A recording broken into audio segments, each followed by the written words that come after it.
ancient Sanskrit texts dating back as far as 6000 BC. Wow, 6000 BC? Really? In reality, the oldest of these texts would be the Vedas, which date to between 500 and 1500 BC. Ancient Aliens just adds another 5,000 years, as if no one would notice. They're actually even contradicting themselves with this date, because in another episode they correctly state that the oldest writings in the world are the Sumerian tablets, the oldest of which date to about 4000 BC. So why are they now saying that there are some writings 2,000 years older than the oldest writings? I don't think anyone knows. Describe in varying but vivid detail flying machines called Vimanas. Vimanas are aeroplanes, and they are powered by some jet engines. This seems to be true because all the description of the flight behavior, elephants ran away in panic. Grass was thrown out because there was a lot of pressure from behind those Vimanas. So that we can say this is a description of the spaceship.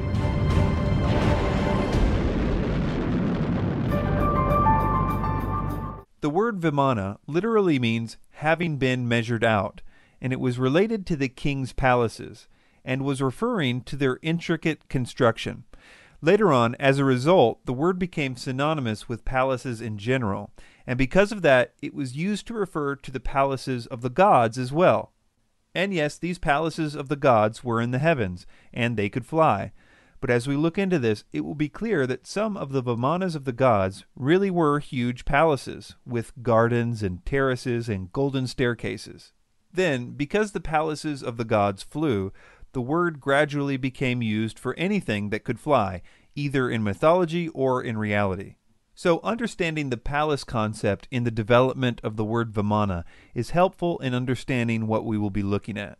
But before we look into the real descriptions of Vimanas in the Vedic texts, we must first examine a fake text, because almost everything that Ancient Aliens says about Vimanas comes from a totally bogus text called the Vimanaka Shastra.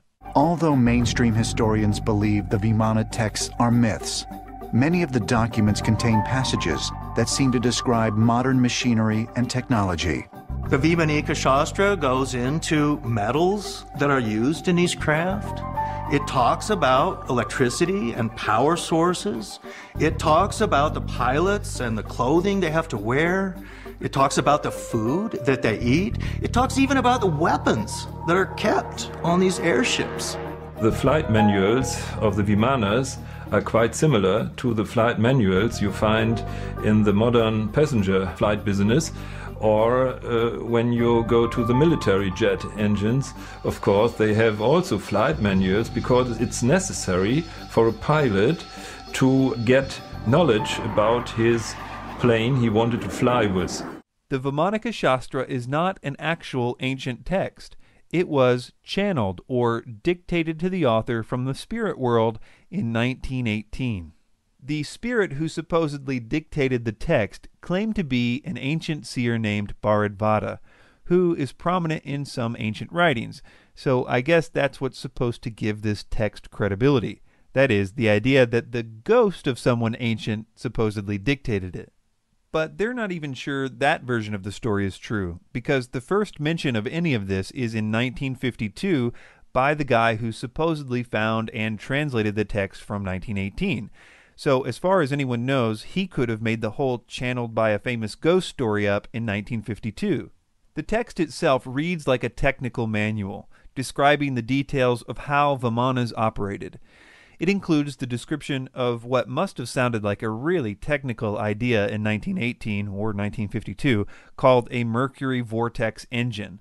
Ancient Aliens spends a huge amount of time talking about this idea.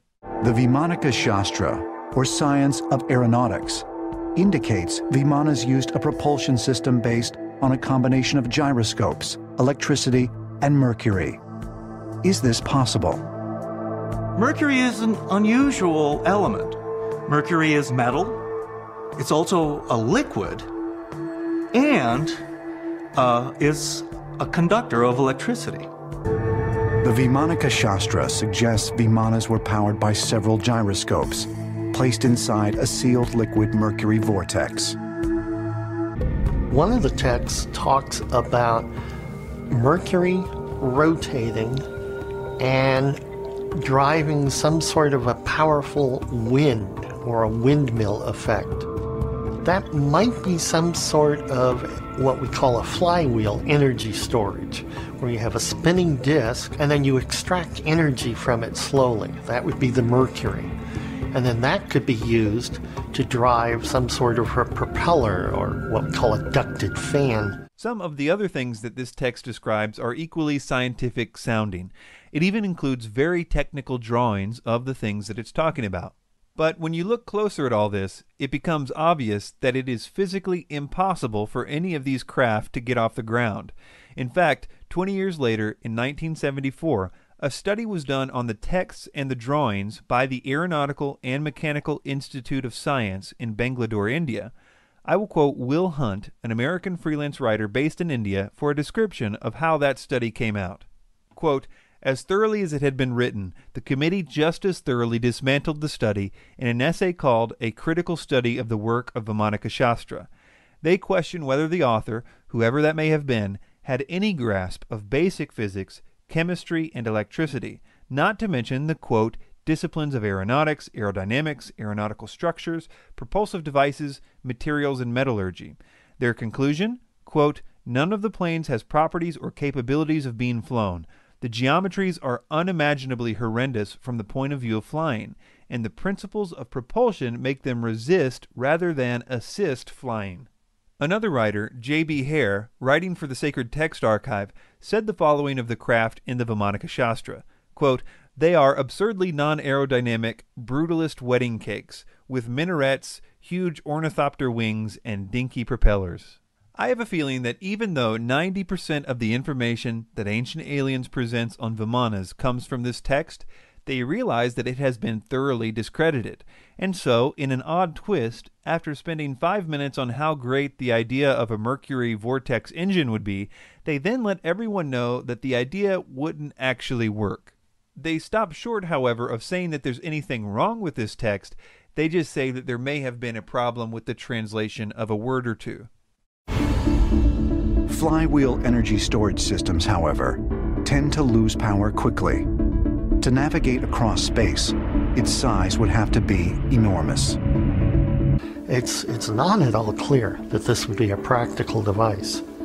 Now, maybe the people were trying to describe something that kind of looked like this to them. It might not have actually been mercury. It might have been some other liquid metal.